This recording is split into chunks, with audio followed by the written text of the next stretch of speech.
It's Friday, January 19th. I'm Geoff Schwartz. This is Geoff Schwartz Smart, and you were live to preview the divisional round, the best weekend of National Football League action. 4 games over 2 days.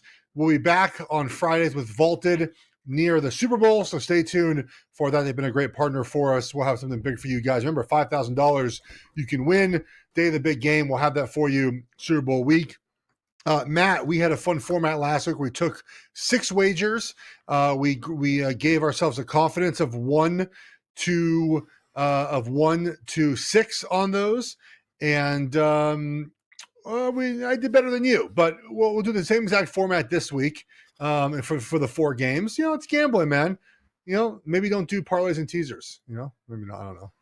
Yeah, I got a little cute, Geoff. I was reluctant to go out there and just make the plays, just bet the games against the spread. I felt like I had to bring a little bit more to the table, and this is why you should never bet teasers. You should never make parlays, and these prop markets are so variant all over the place. Having said that, I have a parlay and a prop in my picks this week, so I learned about them. But I have some ground to make up in this format, yes. And I am very confident that this week I'm going to do to be good.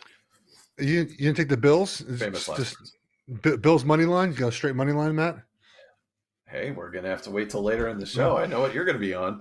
I'm not honest. Right, I have 2 props in that game, by the way. But we'll get to those games in a few minutes. I know you want to talk about what's been setting the X streets ablaze the last 24 hours. We'll talk about coaching searches and some other things. But you want to start with something near and dear to your heart: the Washington Commanders. I guess. I mean, we could start there. I was gonna give everyone a break and save it for later. But there's been this great. Beef is the lame word, but sort of like a revisionist history happening between Jay Gruden, the former coach of the now Commanders, and the once legendary Robert Griffin III. Pretty curious how neither of them really ever, RG3 got another shot or two at some other teams. Jay Gruden never did. Jay Gruden has never coached in the NFL again, even as an OC, which is pretty crazy. But they've been going back and forth and basically blaming each other for, I don't know, everything. And it's, just check it out. It started with Jay Gruden tweeting something about Jalen Hurts not getting any help and RG3 being bro, really. And then they just went back and forth and it's turned really shitty. And, I guess, is this interesting to you or is this not interesting to you? This is obviously to Hank and I, it's amazing. The best part about this is both of them are right and both of them are wrong. RJ, I went and looked up RG3's career today. Again, I was very injured, so it's not like I can say someone else was injured. But to blame Jay Gruden when you got hurt in 2012, you were benched in 2013, and then you got hurt in 2014, I think hurt in 15, and then Cousins obviously took your job. They looked at Jay Gruden. It's not like he did a lot of winning as a coach at Washington either. They both just didn't do their jobs. One was injured, one wasn't as good as we thought, and the other coach wasn't very good. They both stunk at what they did. And they're both arguing about how badly one of them stunk. You were worse than I was. RG3 it's a lot. It's a lot. He had Dion taking the Cowboys job. What are we doing? You can't believe the things that are, it's just a lot of, I can't do it, man. I can't say things just to create controversy because I want to be the loudest voice in the room. I can't do it, Matt. I can't bring myself to do it. I can't. And that's what RG3 does a lot of times. This was dumb. This is a dumb fight for no reason other than for clout, right? To get clicks, to get people to your podcast, which maybe I'm dumb. Maybe I should be doing this, Matt, making outlandish statements so people come and listen to this podcast. I just can't do it. So we're not going to do it here. He mentioned the Dallas Cowboys as a spot for Deion Sanders. The Cowboys are keeping Mike McCarthy. We're waiting word on Eagles coach Nick Sirianni. We know that Mayo's been hired by the Patriots. Also, apparently he's woke now. That was a thing that came out. Woke Mayo in New England because he said something about racism. And that was an incredible headline. So we're making our way in the coaching cycle. I'll say this about the Cowboys, Matt. I wonder how you feel about this. So when you fire a coach, the point of the firing is to hire someone better, right? That's the point of it. Now, there are times, obviously, Belichick sort of ran its course. Pete Carroll ran its course. You're not really looking for better, you're looking for different, right? But if you're the Cowboys, if you're firing Mike McCarthy, you're looking for better. Matt, I ask you this question. Who is better to hire right now that'll take that job? People say, oh, Jim Harbaugh. Well, does he want to work for Jerry Jones? Bill Belichick, does he want to work for Jerry Jones? The answer is probably nobody. And, McCarthy coaches the offensive side of the ball. The offense is fine. Like, you're not going to fire a coach who coaches one side of the ball, and that side of the ball does their job. Of course, the Cowboys have more problems than just Mike McCarthy. I would say it starts from the top, right? Permeates itself down. But the fact is, I understand why they're keeping him. Nick Sirianni, why are you keeping Nick Sirianni? He didn't do anything. Let's coach the offense, let's coach the defense. He just yells immature things to Chiefs fans as he walks off the field. So those are two different. So like McCarthy, I understand, okay, look, man, you're won 36 games, the last 2 years, and your offense is good. We're going to keep you. Nick Sirianni, there's no reason to keep Nick Sirianni other than he went to Super Bowl last season. I mean, that's a pretty good reason, honestly. And I think the thing with, I think people are so surprised about McCarthy, but this is, again, I mean, there's a lot of like takey things I could say here, but I think I'm going to choose to be a little bit more nuanced. And I think that the problem with Dallas is they're just not as good as people thought. And their team, they have these like very like flashy names and like flashy, they can beat up on teams that are worse than them because they do have some talent, but they're kind of like thin, and they're a team of like Deron Blands and Trayvon Diggs, where it's like when it's going, right? Like Dak is the same way. It's like when Dak is playing the Giants, front runners. They're front runners, and a lot of teams are. And that's something that I've sort of like looked at across, like the Dolphins are. Like there's other, Philly seems to be like, there's these teams like when it's good, it's good. And I think that McCarthy's like arguably like he's done a fine job. He's a high floor guy, and the Cowboys, like to their credit, I guess, seem to be like pretty loyal to their coaches, right? Like these coaches have lasted there for Jason Garrett, Wade Phillips. Like I don't think that our friend Nick Wright made a point where he was like, if Nick Sirianni got fired, would any other team hire him to be their head coach? I heard him say and that. I kind of think the same. The answer is no. That's interesting. I'm not sure I agree with that, but I think McCarthy, you would probably say no too. And not because I just think your upside is capped. And I think with Dallas, their self-scout is like, we're good. We're awesome. Yeah. Like we don't need we don't need Bill Belichick. Like we're a good enough team that we can win the Super Bowl. Like they were just not. And until they do a couple things, like Dak just isn't as good as people think. They still don't have a second receiver after Lamb. Like Lamb is not going to be able to produce like that every year. And their defense is like these big splash guys, and then a bunch of just I don't know, they're just kind of fine. So I don't think it's McCarthy's fault.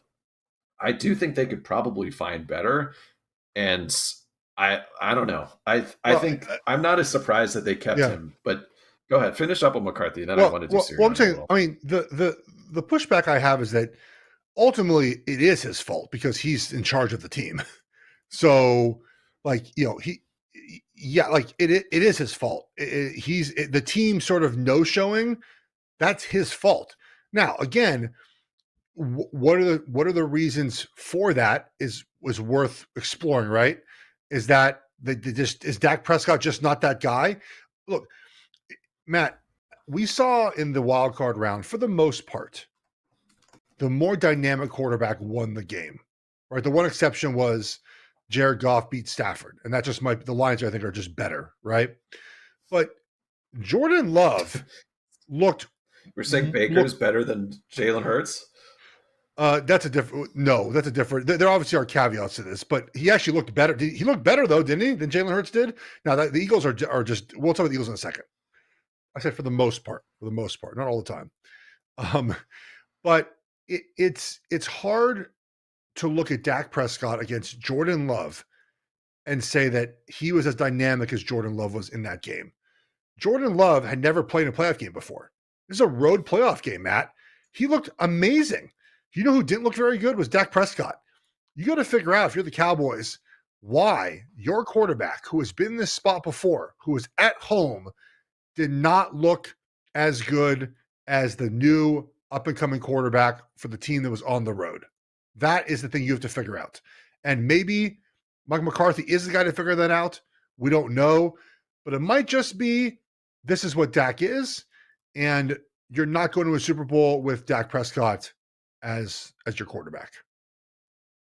Well, I think Dallas is sort of like, again, like CeeDee Lamb's good enough for them to have, and Dak is good enough for them to have won whatever 11 games or whatever it was. But in the playoffs, you have to be able to do more than like succeed in one way on offense. And Correct. we saw that with the Dolphins. Like we will probably see that more and more as the playoffs go on. It's, that's to the Chiefs' credit, they haven't had that thing this year and they're figuring out what it is. But Dak, like they couldn't run the ball, right? Like the Tony Pollard thing just like didn't work. Like they didn't have a second back. Like Pollard had a bad year. They didn't have a second receiver. Like, and Dak is one of those guys who's like, as good as the parts around him, he's not going to like lift you beyond that. And I think which is not great. And that's what I think McCarthy too. It's like McCarthy's going to get you to like a consistent good spot, but he's not going to sort of like notch you up that level the way like, I don't know, a Sean McVay does, a Kyle Shanahan does. Like, and I think Dallas could get anyone they wanted. They should. If they were to just sort of like tee somebody up and find the next, like, I don't know, Mike McDaniel out there, like that might be Ben Johnson, that might be somebody else, like, and just say, hey, like, just make like Super Bowl's the standard. And I think by saying like that this season was okay, they've already punted next season to me. Like I just, they don't have the cap room anyway to go like make a big splash. But to me, it's like as a Commanders fan, like great, Dallas will like, they'll be good, they'll be solid, but they'll probably be looking for a new coach in a year. And they're not winning the Super Bowl with this group. They're just not. Yeah. I just don't think you can like have a situation where your quarterback is just not good enough to, you pay him all that money, you need something more, right? You need a little bit more, Matt, in this situation. And getting to Jalen Hurts now and the Eagles, is it fair to have a little bit of the same take? Now, last year the Eagles were obviously, it was an incredible season, right? This year, things fell down quickly. We're 10-1, and then obviously lost last weekend. Is it fair to say that Nick Sirianni, I don't think is a good coach. We'll get to him in a second. But like, is Jalen Hurts? Do you have the same comfortability with Jalen Hurts being the guy to lead a team when things aren't perfect that you had last season? Like I don't like think about the. I know the Chiefs' defense is better, but if Jalen Hurts had the Chiefs' wide receiving core, does he have the Patrick Mahomes season? Does he have as good of a year as Patrick Mahomes had? Like I know that's setting a weird bar, but I came away thinking to myself like maybe Hurts is not the guy who is like that talent to make everyone around him better to win playoff football games. I think Jalen Hurts was injured. I honestly think that it's not that complicated. And he was banged up all season. And the later the season went, the colder it got, the more banged up he got, the more banged up his receivers got. He got worse. And they were another team that, like, for play call or not, like, if it was Sirianni's fault or not, like, they weren't running the ball well. And, that in that playoff game, like, no A.J. Brown, Goddard left, he was injured. The Devontae Smith had a good game, but it's clear that he wasn't 100% because he'd been out the last couple of weeks. Like, I don't think that this season was like this big referendum on Jalen Hurts. I actually don't think it was a big referendum on Sirianni either. I think that they had a bad old defense that was full of these overrated Georgia players that everyone was so excited about. Like, there were a bunch of like young guys, rookies, and a problem at defensive coordinator. Like, who fires their defensive coordinator when you're 10-1? Like, there was something clearly wrong there. Yeah. And I think that they just need a little bit more beef on that side of the ball. And I kept saying this on this show all year, like, teams that lose the Super Bowl do not tend to just bounce back and just be awesome. And they still were pretty good. They were a couple of really bad sloppy losses away from winning the division and from even having home field. And they went through that brutal stretch of 5 or 6 awesome teams. They got their asses kicked. And I think that we, in the context of like history and the way that the league tends to work, they had a good season. And I don't think that firing Sirianni, talk about who's going to be better. Like, if you can get Bill Belichick, like, okay. But I don't know. I feel like they're closer than we think Yeah. to being that team. And I don't think Jalen Hurts my opinion of him hasn't changed. He's awesome. Like when he was healthy, that team was absolutely incredible, and he was money in clutch situations in a way that a lot of these good quarterbacks aren't. Yeah. That's the obviously the other side to sort of my take on that is it's just he's just hurt, and it is Sirianni though, man. It's so immature, yelling at Chiefs fans like that. Like, what are we doing, buddy? Like, why so immature, Matt? That worries me, right? You don't see other coaches doing that. You mentioned Bill Belichick. Atlanta seems like a home for him, which is a weird. I don't know, man. If you see Belichick in Atlanta in a hoodie on the sideline at the Georgia Dome, it's not the Georgia Dome anymore, but they need a quarterback. Do you trust Bill Belichick? He'll bring in Josh McDaniel, obviously, but if they draft Bo Nix, is he the coach to guide him? No. Do you think this is really happening? Like, I know that it seems to be a little Yeah, further down the line, but I'm genuinely curious. Like, it just doesn't feel like the right fit to me. he's on second interview, isn't he? They said. Yeah. I The only thing I it's can a think is that his agent's using this to drum up interest. and it's curious that he hasn't interviewed anywhere else to me. Like the fact that there are these teams. I mean, the Panthers are a no, but then you look around the rest of the league, and I know you and Barnwell talked about this, so take it away whenever. But like there are these other teams, like Washington had no interest, like the Chargers seem to have no interest. Um, the Panthers I mentioned, like it doesn't seem like there's a lot of people that are just clamoring for Belichick, and the Titans like that. That would seem kind of weird to mix Vrabel with Belichick, but like, do you feel like Atlanta's kind of his only option? Like, is that where we are? Sounds like it, right? I mean, the Chargers would have interviewed him already, right? If they wanted him, it feels like. Um, yeah, because here's the thing too, is we talked about this for a while now, Matt. Belichick, in my opinion, cannot choose the players. And smart general managers will say, you know what, man, like you can come here, but you can't choose the players. And Atlanta and Arthur Blank will give him the opportunity to choose the players. That I think is the reason why other teams have not called. Yeah, that's probably it. I don't think it's going to work. I think that it's a strange personnel fit. But I don't know, man. How do you turn down Bill Belichick? And I think that it'll super interesting. But Yeah. it's surprising. I think Vrabel is the one I'm really curious about, because it seems like when you look around the league, like where's he going to fit? And that was somebody when we were talking about Dallas. It's like, who can you get that's better? Like I think Vrabel would be better, and I think Vrabel could attract like a Yeah. really high quality offensive guy. Um, but it just doesn't seem like he's an obvious fit anywhere at this point, and that's Yeah. that's super surprising to me. I have to tell you what, man. His last 2 years. Do you know how many games he won his last 2 years at Tennessee? This year was what, 6? Last, so Yeah, it was probably like, I don't know, under 13. he won 13 games. Maybe Yeah. maybe that sticks out as like, it's not, if we don't have a quarterback, we're not going to win. I don't know. He went 9-7, 9-7, 11-5, 12-5. Pretty good 4-year run. Yeah. Seattle feels like Ryan Tannehill. Seattle feels like, and Mariota. Seattle feels like that might be the spot for him, is my guess. But we'll have more coaching carousel moving forward, Matt. Let's get to the 4 games this weekend.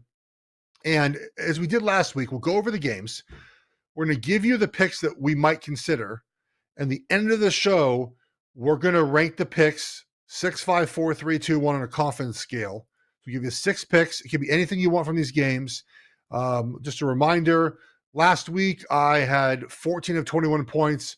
Matt had 9 of 21 points. I mean, it is what it is. So let's get to it, Matt. First game, what are we thinking?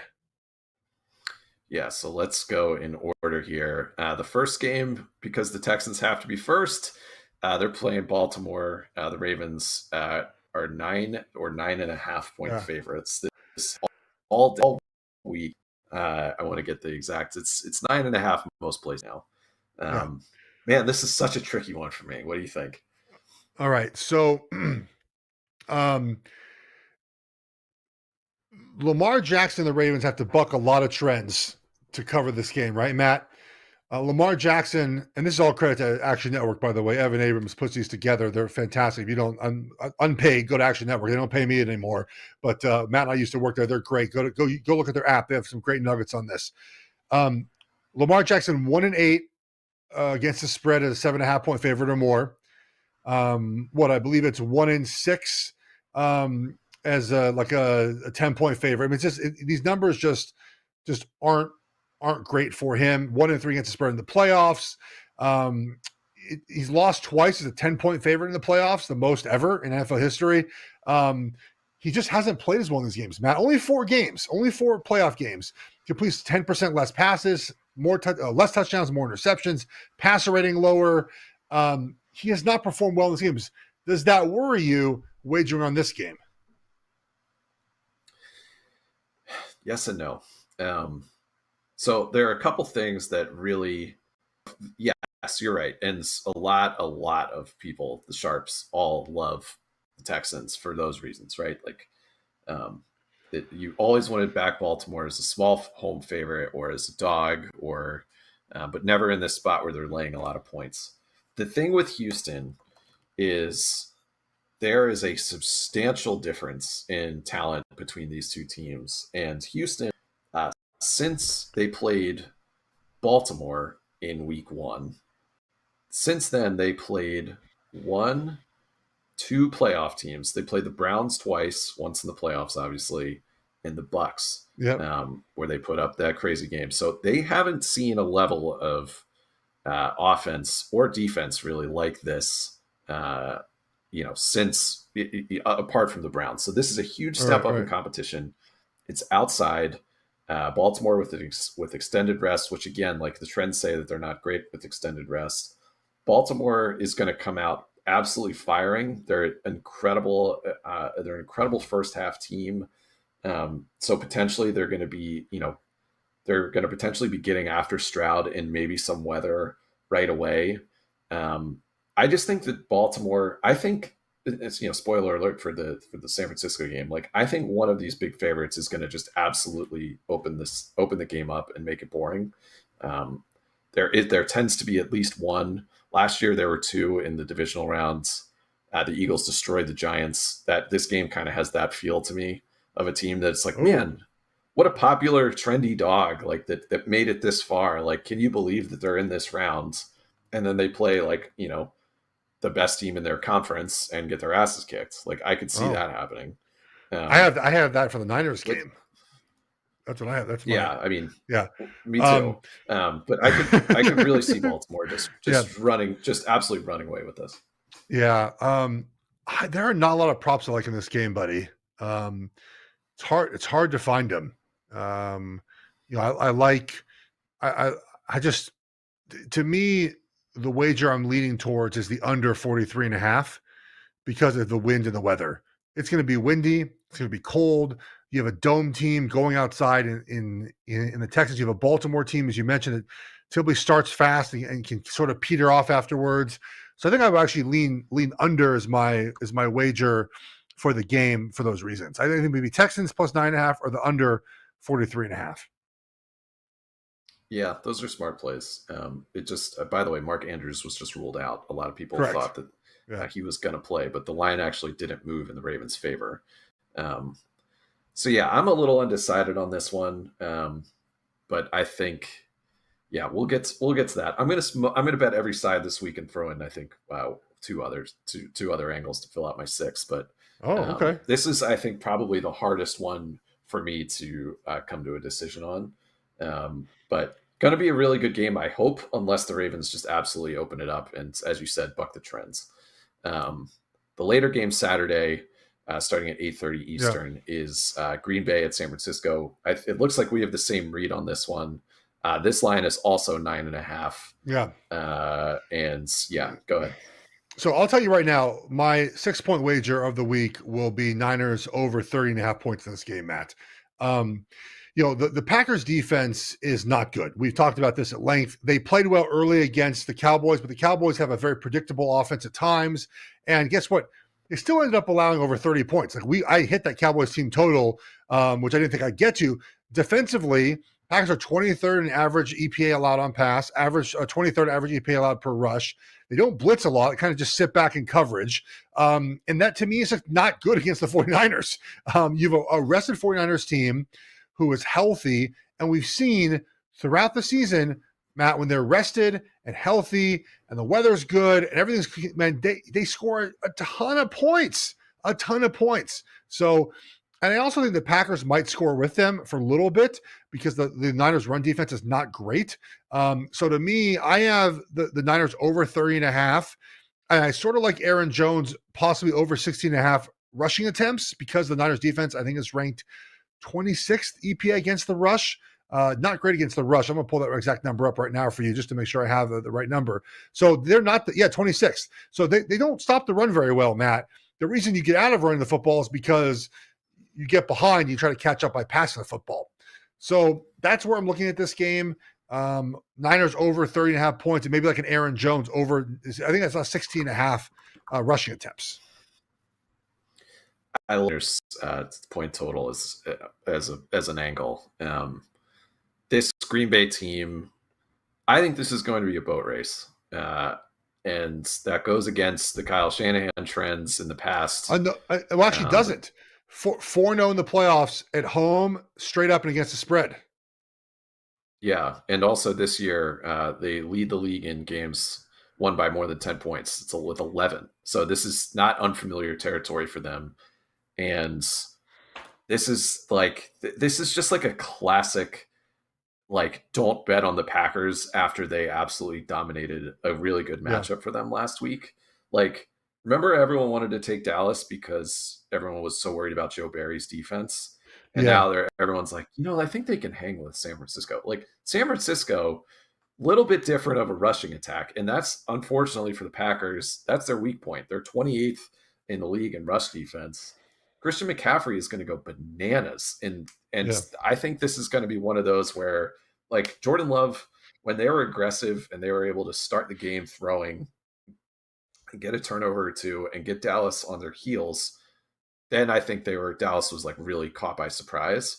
San Francisco is not. That's going to be the opposite. San Francisco is going to come out fire, and then that Packers offensive line is really going to get tested in a way that they didn't last week. So I think that 9.5, if you can still get it, I am sure by game day this will get to 10.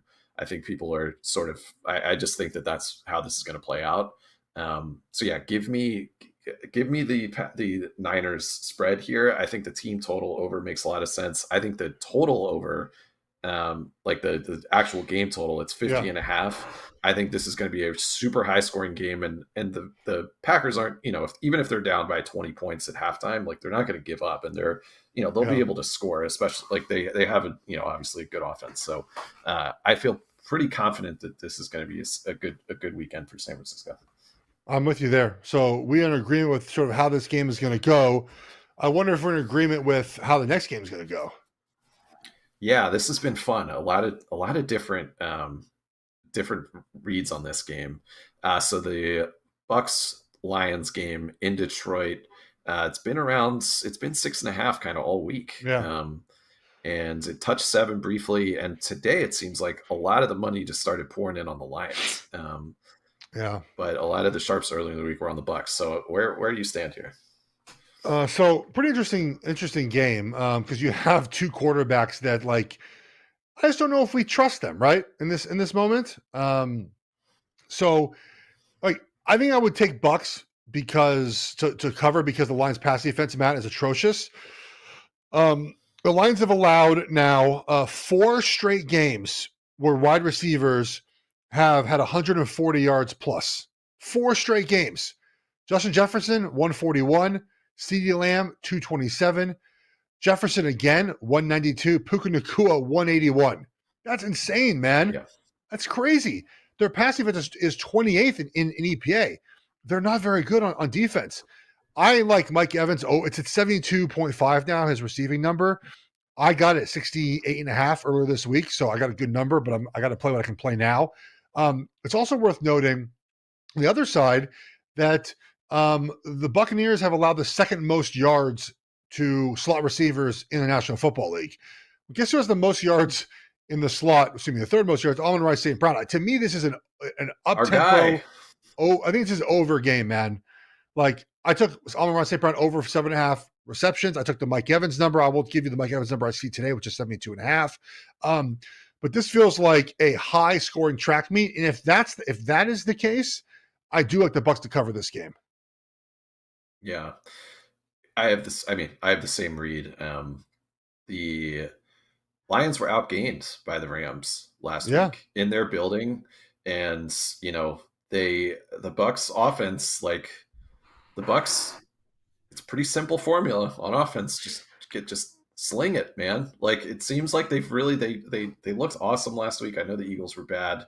I think too, something about this game that I think people kind of don't totally take into account is that the Lions are still kind of a new team to this kind of game. And the Bucs aren't. The Bucs are in the playoffs every year. There's so many guys who, especially on the defense, who have won a Super Bowl, who were Tom Brady's teammate. Like this moment is not going to be too big for them. Right. And I think that there is going to be a time in this playoffs where the Lions, and it almost happened at last week, where the Rams kept that game super close. Where there's going to be a moment where Detroit gets nervous, and I actually wanted to bring this up. Like you and I were texting at the beginning of the game, and you said something like, "This is why I took Detroit." Like they got out to that early lead, and I was like, "Just wait! Like the Lions are going to get tight." And there's the future coach of the Commanders, Ben Johnson. Like he's a young offensive coordinator. Like he's going to have to do the Kyle Shanahan thing of like, if you get a lead, like icing the game, playing with the clock, like that takes just a little bit more savviness. And the Lions defense, like Aaron Glenn, probably the future coach of, I don't know, maybe the Titans. That defense has just gotten absolutely trashed by some really bad quarterbacks. Like you mentioned the receivers. How about the fact that the Justin Jefferson games where Nick Mullins starts? Like this, like Baker should have a really nice week here, and they're playing with house money. No one's believing in them. I'm riding high on the Bucs. It scares me a little that everyone seems to have coalesced around the Lions after sort of being split all week. I haven't, but I think the Bucs are going to cover this game and cover a lot of ground in the air, like you mentioned. Yeah, Jared Goff did not make like that stupid mistake that he almost did. He threw that ball backwards that one time. But it's just the game we get the stupid Jared Goff mistake in this moment. To your point about where you might see some advantages take time. But I just think 6.5 is too many points when you have a team like the Bucs that can throw the ball and a team like the Lions that can't play pass defense. So do you have the Bucs winning this game? I don't know. I don't think so. I don't think I have the stones to make that call, because I feel like Detroit might just be that team. And if they are to make it through their 2 home games and then go to San Francisco, I feel like that's when they could be that'll be super interesting. I think I have the Lions winning, and I think I have the 3 favorites winning to this point. Do you? Okay. Yes. I think that the big upset could be the Texans if there's a big upset this weekend, but I'm not putting money on that. Interesting. Yeah, I want to make enough for our picks, but I do really want to consider one money line play. I don't think it's going to be Baltimore. I think they're just too aware that it could be them.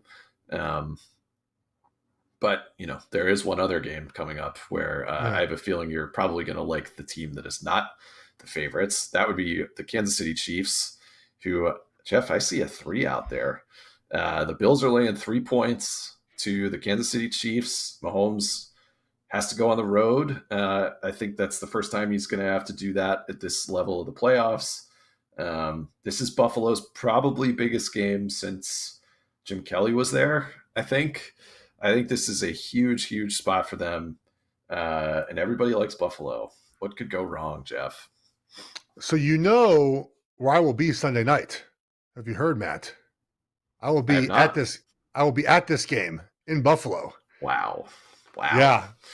So my Whew. uh my wife's cousin's husband, I don't know what the name for that person related to me is. His name is Dave. Big Bills fan. They come over every Sunday to watch football. He's a police officer. He gets off his shift typically at 2 o'clock, comes over to the house. So he was there Monday. The Bills beat the Steelers, and he goes, I'm booking a flight. I'm going to the game. Bills fans view this game as their Super Bowl. Like they view this as the Super Bowl. Um, that terribly concerns me if you're picking the Bills in this game. It's not the Super Bowl. It's the divisional round. And you have a team coming in who doesn't give a shit it's your Super Bowl at all. For them, it's another game. I saw Patrick Mahomes say nah, it's not a game for us. It's just another game to climb the mountaintop. We're not trying to eliminate teams. We're just trying to win games. It's all we're doing. So I'm going. So my wife was like, "You're going with Dave," and I was like, "Okay." I'm glad. I just looked at the picture right now. Buffalo tweeted out, um, I, I, I did not have waterproof pants. Okay. And it's not supposed to snow on Sunday, but the Bills just tweeted out a picture of the stadium saying they're making progress in clearing the snow. I'm not a snow person, but there's a lot of freaking snow left on these seats. So I'm glad I've got some waterproof pants and some snow boots to bring with me because, there's still snow. It's not melting anytime soon. I bought good seats. I bought seats on the Bills sideline. So Chiefs fan, Bills sideline. Should be a ton of fun. We'll see. I mean, I've been to colder games. So Chiefs Patriots in 2018 was colder, the AFC Championship game. So I'm in enemy territory. Excited to see this atmosphere. But Matt, I'm kind of also excited to see the Chiefs win this game and sort of crush the Bills' hopes. The Chiefs' defense is really good, guys. It's really good. And their offense, I keep saying this, man. It's like so close to being there, but they played well against the Dolphins. Have you seen the injury report for Buffalo? They don't have any starters left in the secondary. Their linebacker secondary are Yes. decimated. They're down at least 5 guys. I think it's 6 guys plus 2 or 3 more that are questionable. I don't know how they stop Kansas City unless the Chiefs just drop every pass. Mahomes, it was negative Which is 30 last possible. weekend. It's possible. It was negative 30 last weekend, Matt. And Mahomes looked like nothing was bothering him. Like they're in playoff mode. This is when their season starts. Biggest game in Bills history in 40 years, dude. They're at home against the Chiefs. You mentioned I see everyone picking. I've seen some absurd things, Matt. Like I saw someone that ranked Mahomes the 7th best quarterback left in the playoffs. What? Everyone's picking the Bills in this game. I'm not wagering on the Chiefs. What I'm doing is wagering the injuries. I like Kelsey over 5.5 receptions in this game. Remember, he had, I think, 7 last week and dropped 3 passes that went right through his hands, and he was open the entire game. And Pacheco over 63.5 rushing yards. They have to run the football in this atmosphere. And without the linebacker in the secondary, I mean, if he breaks one run, man, they have no one to tackle him. The Bills are playing A.J. Klein in that game, who had not played a snap for them all season.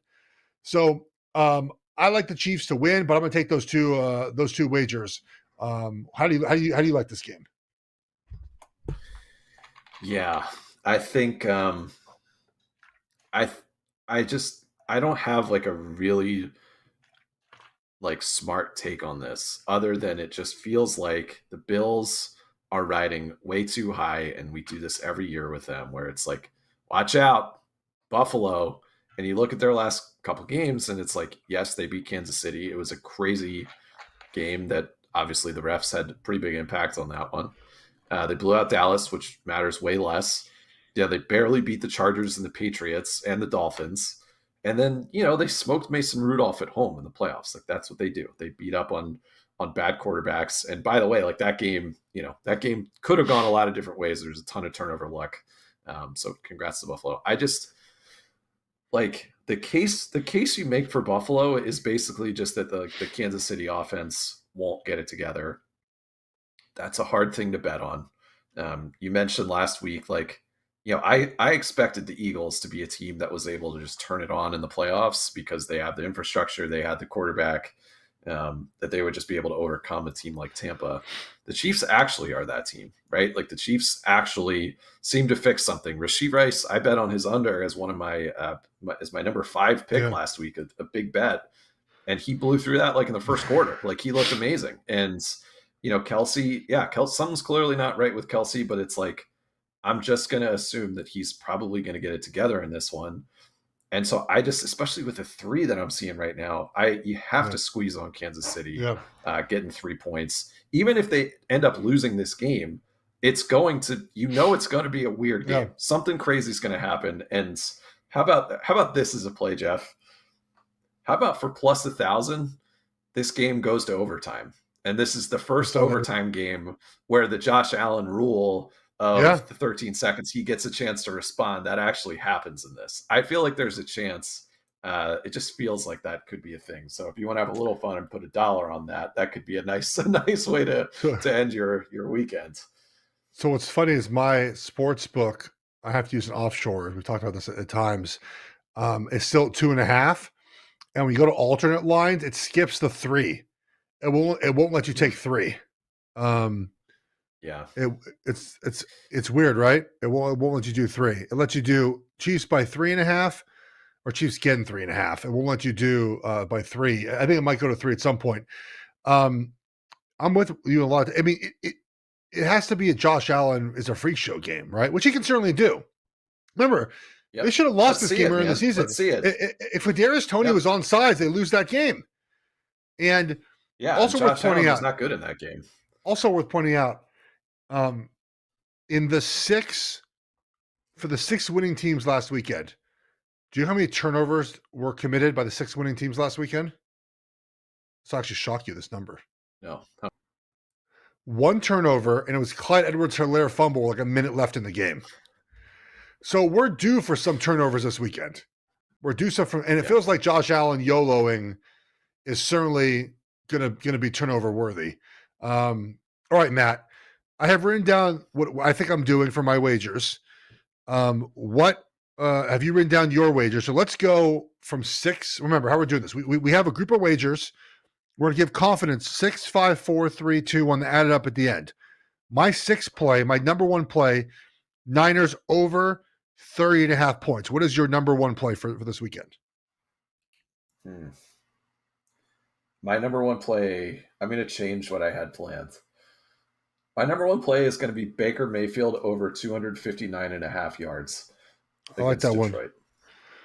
I like it. Everyone's picking the receivers, right? Like you like Evans. Our friend Stuckey at Action Network really likes Godwin. I'm going to take Baker and just say that he's going to be airing this thing out. So 259.5 is my number there. My number 5, I'll just go. My next one is Evans over 70.5. So I'm right there with you on a lot of yards. And all right, so I'm not going to make up ground.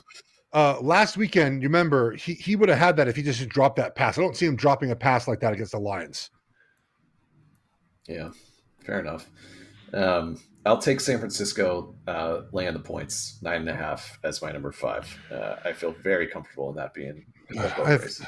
I have too many overs I like in this weekend. So let's go with the under in Baltimore and Houston. Under 43.5 is my next one. I'll take KC plus 3 for number 4. I love it. All right, now I got 1, 2, 3 games. What game am I missing? The Chiefs game. Let's go with Kelsey over 5.5 receptions. It's a little juiced though, but it's juiced, but to 140. But I don't know what else to do. I can look for alternate reception number, I guess, but that's what I have. Okay, I've got the rest of mine. I've got it. Okay. Out. All right, so we're on number 3. I'll take Tampa plus 6.5 is my 3rd. Okay. Or my number 3, confidence. 1, 2, 3. I've got 2 left. All right, I'll do Pacheco over 63.5 yards rushing for my number 2. Okay, I'll take For number two, I'm going to take a parlay of Baltimore and San Francisco first half money line. Oh, I jeez. think they both get out to a hot start. That is juiced. They're both like, if you parlay them, it's like minus 125. So I think that's in range. My last one, Tampa Bay plus 6.5. A 1-pointer. And I'll take Baltimore laying the 9.5 One, for two, my three, one. 4. Okay, we each have 6. We covered all 4 games, so you rewind this if you want to get our picks in. Any parent corner, any marriage corner. We're stealing obviously the bit from. How's the baby doing, buddy? It's been a while. I haven't asked you in a couple months, couple Baby's weeks. good, man. Yeah, I mean, so we're at a point now where somebody You told don't me hate that your life. the well, let's not go that far. I think that no, I don't. The thing that it really helps when your baby starts to give you some feedback. That's something somebody said to me the other day. It's like when you're just like dealing with this like basically like wild animal for the first couple months. It's just you're like, I don't know, like does this person even know who nice Hank. Does this person even know who I am? And now all of a sudden he's starting to like laugh and smile, and like when I see him in the after a nap and I like hold him right up to my face, he's like, ah, like he's like really excited to see me. And that was a game changer. Um Last night I got the most sleep I've gotten since October 30th, and I woke up today and I was like, "Oh, right. Like this is who I am." Like I was like not miserable.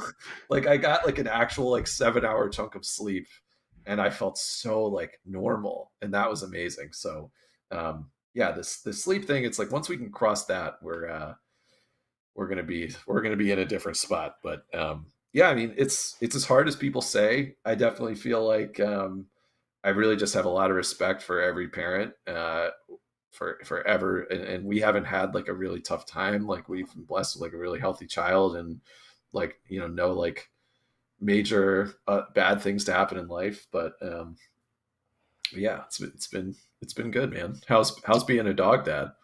It's good, but I got an email today that my daughter's talking too much in school, so that's great. I'll have to have that talk when we get home. Yeah, she's talking to her friends. Had to move her line order spot. Still talking. She's doing stick-on nails in class. They're not from us. I don't know who. She did bring stick-on nails from me, from my house. So, Wow.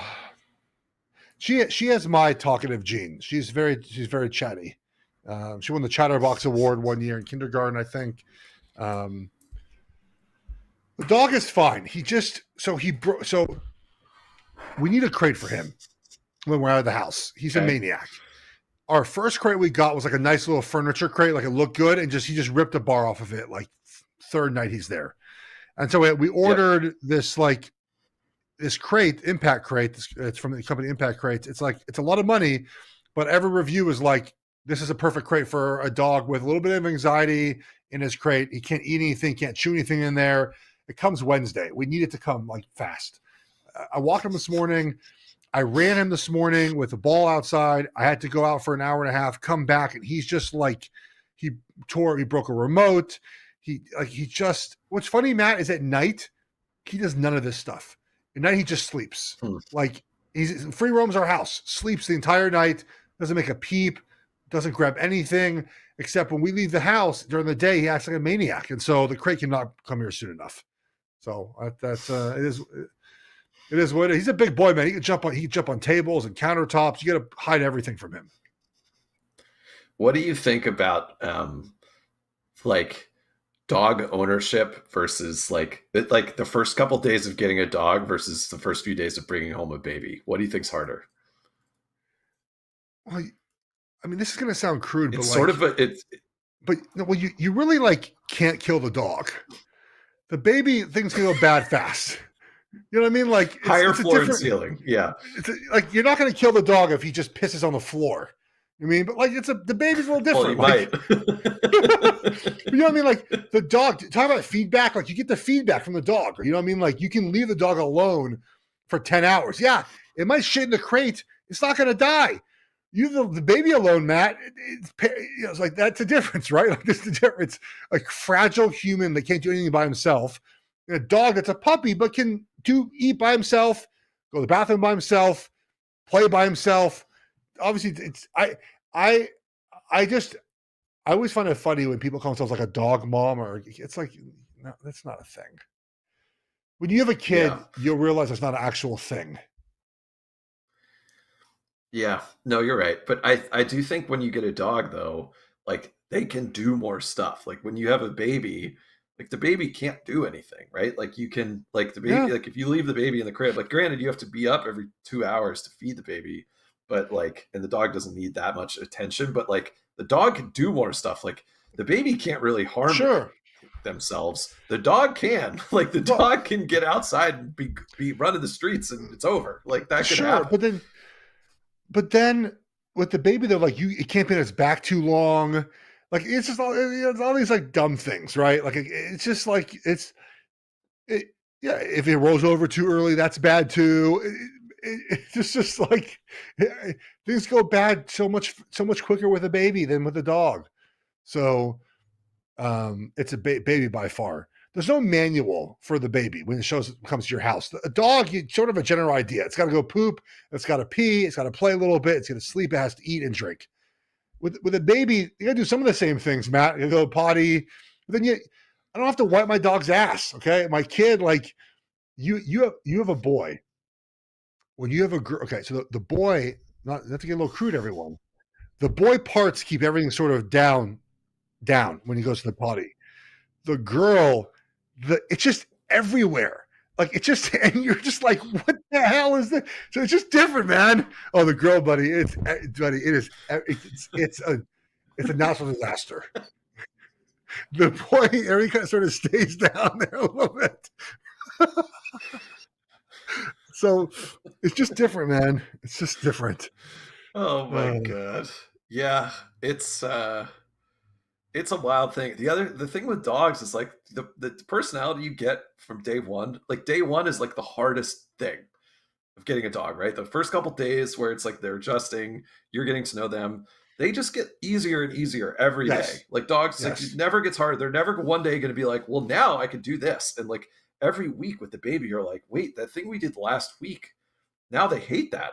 Or like now they love it. Like what? How? I, When did that happen? Like I, it's way more complex of problem solving than with dogs. I saw this. There's this mom on TikTok who's pretty funny. She has kids a little bit older than my kids, but she always says "f them kids," and it's funny because it's true. But she gave this example, Matt, of she bought her kids muffins, a 6-pack of muffins. She brings them home. They eat all 6 muffins immediately, and then so you go buy more muffins. You bring them home, and the kids tell you to go screw yourself. I don't like muffins anymore. It's like that's what it is. One day they like something, the other day they don't. It's mind blowing. Yeah, it's a really insane way to view time passing because even like we had a different person than we did even 2 weeks ago. And then you're like, Well, you yeah, it have to goes just fast for you. constantly Yeah. be adjusting and refreshing.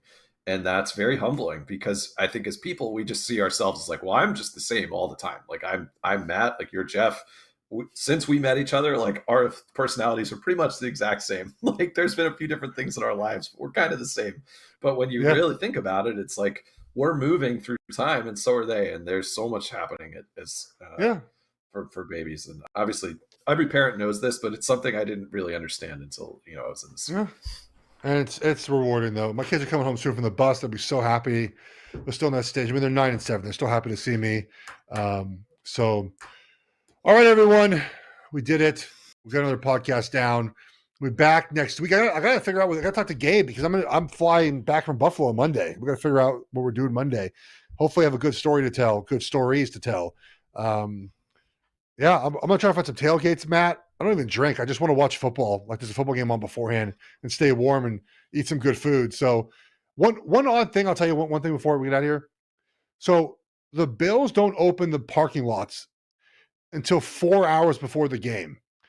That feels like not enough time to tailgate. Like why? Normally don't you open up like the whole day if it's a night game and you let people come in at noon? It feels like not enough Buddy, time, right? have you seen a Bills tailgate? Like this is for their own safety. Like these fans are out of their minds. Like if they like it's a liability issue at some point. Like they I assume that it's definitely different for other teams. For these I'm Bills gonna try to get fans, there. whatever the I'm rules gonna try to get there are, like they're going to get yeah. around them. there will be a plenty good time in that parking lot. I'm really jealous that you'll be able to see it because those Bills fans are absolute maniacs. God love them. I hope I don't want to see them shattered again, but I do think Kansas City will probably just be Kansas City because that's what happens. I By love the way, it. Kansas All City right. Baltimore would be unbelievable. Can't we just get that? That would be so fun. It'd be fantastic. It'd be fantastic. All right. We'll talk to you guys next week. Ever enjoy the games this weekend. Take care, everybody. See you, buddy.